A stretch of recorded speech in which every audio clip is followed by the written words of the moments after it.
Let's do it. Welcome in. What's up? What's good? You're watching 76ers Now by Chat Sports. I am your host, Chase Sr. Appreciate all of you for tapping into today's show. Want to open up the floor here. We've done a couple of live shows over the last couple of weeks, and it's been great to interact with some of our loyal subscribers who tune into our live show. So I want to chop it up with everybody, and I know that Sixers fans always have that great basketball intellect, hashtag you know ball. So let's answer some of what you had to ask me and say here on the show.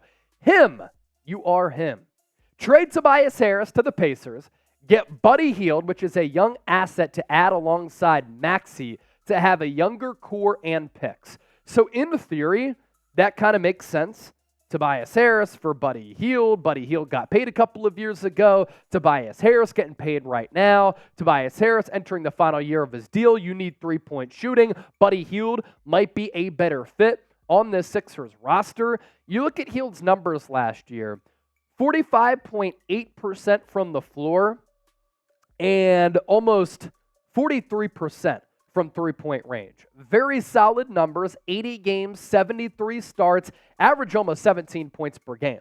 The problem is you would get drastically worse on the defensive end of the floor, and that's where Toby has a little bit of value. You give him up for Buddy Hield, we're talking about a massive step backward for the Sixers defensively because Buddy Hield, he's a swinging door. He is not good and can't defend anybody.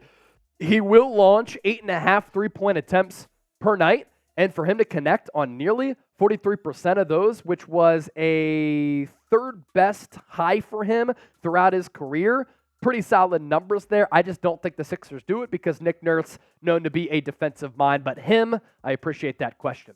Diamedes, a Lavine and Williams from Bulls for Harden and Tucker would be a good trade for both clubs. Let's make this happen. So you're talking about Patrick Williams and you're talking about Zach Lavine here. I really like Patrick Williams coming out of Florida State. In year one, I thought he really flashed for me as one of those prototypical 3-and-D guys who could defend at a really high level and knock down the three. His lack of development offensively has been a little bit concerning since being the 4th overall pick back in 2020. As a rookie, he's at 9 points per game, 39% from three, 48% from the field. And then this past year, 10 points per game on twos, 50% from the floor, 41.5% from three, and 46% from the field, which is a little bit down from his rookie year. What I'm concerned about is sometimes the shot selection from Patrick Williams, which could drive Nick Nurse nuts, but he's still about to enter his age 22 season. And can you hone in some of the aggressiveness with him just letting it launch from time to time? I would like him as a player because I really do think that 3-and-D's very important.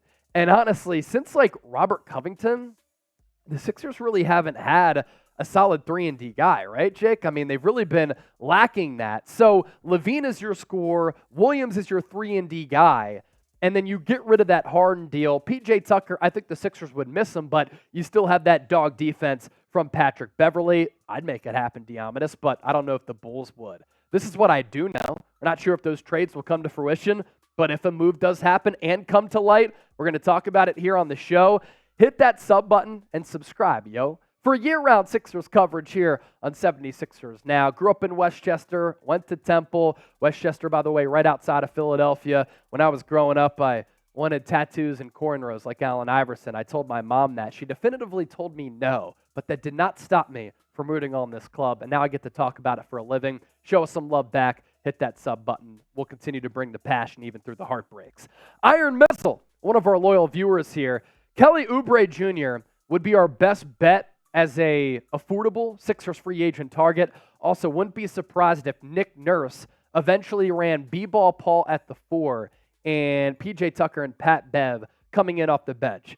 P.J. Tucker is more than capable of coming in off the bench, and frankly, that might make your offense a little bit better because last year it was odd, man. Like his prime years playing alongside Harden, he didn't really shy away from that corner three. Last year, though, passed up on a lot of open opportunities. Now, is that because he thought that the Sixers were in better hands on the offensive end with Maxey taking a shot, Harris, Harden, Embiid? Because you look at their points per game production, Yeah, possibly. I think that PJ Tucker is a little bit more valuable than what people give him credit for. Everybody last year didn't understand the impact signing that he was because they only honed in on the lack of offensive numbers. He is a culture setter, exactly as Coop said in my ear, for an organization that has been soft, an organization that has been mentally fickle. And last year, we saw that happen in Game 7 against the Boston Celtics. So to have guys like that, I do think is really important. And then B-Ball Paul at the 4 spot. So his numbers at the G League level, I want to look at him here. Playing with the Delaware Bluecoats, 2020, 2021, and then 2021, 2022. He did take some threes. 2021, 2022, 4.3 three-point attempts per game. He connected on nearly 44% of those three-point shots. So if you play him at that 4, can he give you a little bit of that floor stretching element? He also averaged 22 points per game. Now, of course, it's the G League level. A lot of those players aren't even up to par with some of the premier players who play in the NBL. They play overseas in China, playing for, Real Madrid, like Luka Doncic used to play for right back in the day, like those types of leagues. But still, those are good numbers, and a three-point shot is a three-point shot with the distance at the NBA range. So can Paul Reed add that to his game? That would certainly add to his versatility and his value, and I do expect the Sixers to bring him back. Rumple Foreskin. Did the Sixers try to trade for Darius Garland? I heard rumors. I didn't hear anything about that, but I would be interested in Darius Garland. Garland is a very solid and still young and emerging offensive player. I think over the last couple of years, he's really come into his own. Coming out of Vanderbilt, he had some Kyrie Irving comps. We're talking about the game, not being a flat earth theorist. But Darius Garland, I like his game, and there's been a lot of growth there in his first 4 years. 12 points per game, up to 17, 21.5 over the last 2 years. Now, his home-road split's a little bit concerning last year, where he was very good at home, not as good on the road, but he's one of those guards who can get a shot from anywhere. Entering his age 24 season, last year on 6 3-point attempts per night, 41% from 3. Him and Tyrese Maxey would be a really fun backcourt. Garland did average nearly 8 dimes last year, 8.5 the year before that. So he does have some really solid vision. And I think that backcourt would make a lot of sense. But who are you trading away, and who would Cleveland like to bring in? James Harden? Do they believe that he moves the needle for what is a young yet talented team? Not sure. Martian Lynch. I like that. If it's a playoff of Marshawn Lynch, big alien guy. Clippers hesitant to include Mann in a Harden trade. I still think Powell, Batum, and Covington are better than an uninterested Harden. You bring up a really, really solid point here. And right when the news broke of Harden maybe demanding that trade, I was like, well, Norm Powell can give you about 20 points per game.